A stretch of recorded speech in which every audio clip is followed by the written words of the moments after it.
Right, so awesome start to Investors Consumers this morning. So first question that came in it says, what about Matthew 4:7? Right, which we had to look up Yeah, because we I didn't didn't know what it memorize was. that one. Yeah. That's okay.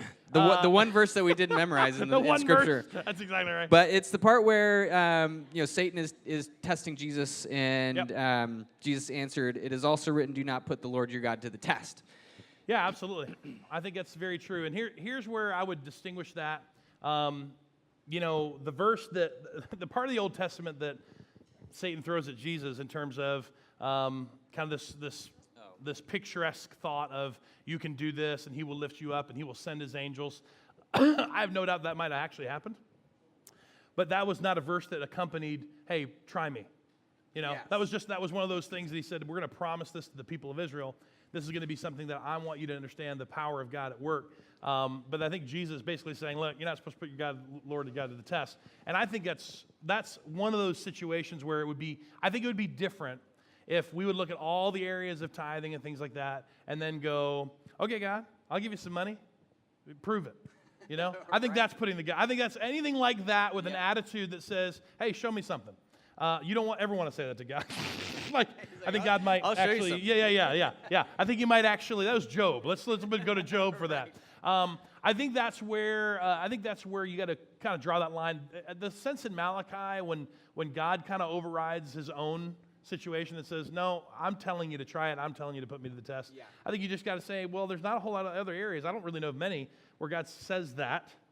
So therefore, he must be that much more serious about that. Now, Paul says to test the spirits, and testing the spirits is more of the concept of you're not testing God or the Holy Spirit. You are testing, and this is a word I use, you are testing the voices in your head, right? You are testing all the things that are whispering to you as you seek out the will of God to test the spirits to see if that's really what God's saying. Sure. So that's another one of those times in which it's stated, but you got to be careful as to what's being stated. No, that's good. Yeah. That's really good. Yeah.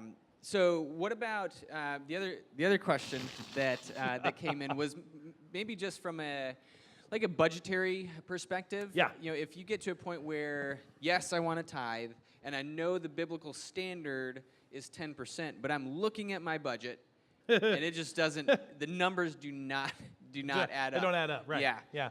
Well, and that's usually the case with most folks. They're just not living. They're really not living in a state of margin anyway because they're living under a curse. And so I look at that and go, you can do one of two things. And this is what we tell people. You can pick a percentage. I believe that God responds appropriately. I believe that when you pick something and you give it consistently, and we'll talk about this in a few weeks, you pick a percentage and give it consistently, I believe God will show up. I believe you will recognize that there is something there. However, at the same time, you really will never be able to afford 10% until you actually start giving 10%.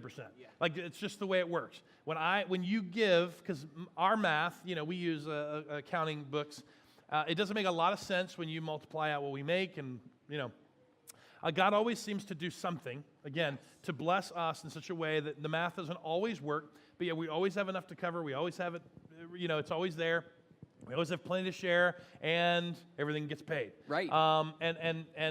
We have lived in margins of time in our life where that wasn't always the case. Mm-hmm. And we were given a little bit or a shade of this, and we weren't giving our first fruits, we were giving what was left over, and we saw that continued to be a struggle. Yeah.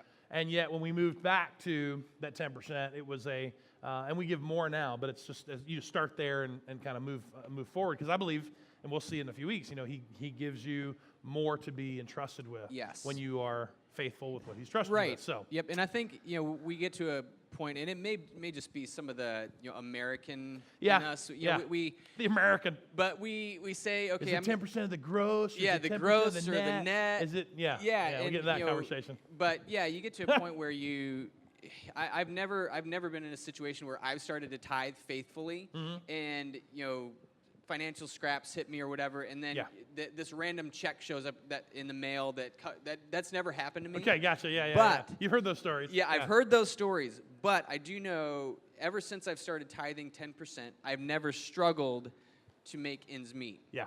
And somehow God always works that out, and if you're practically minded and you're numbers focused, like you said, the numbers always work out. They always work out. Hey, what's kids, up, dude? We've been attacked. What's hey, up, guys? You guys want to say hey to you have our a Q&A question? people? Yeah.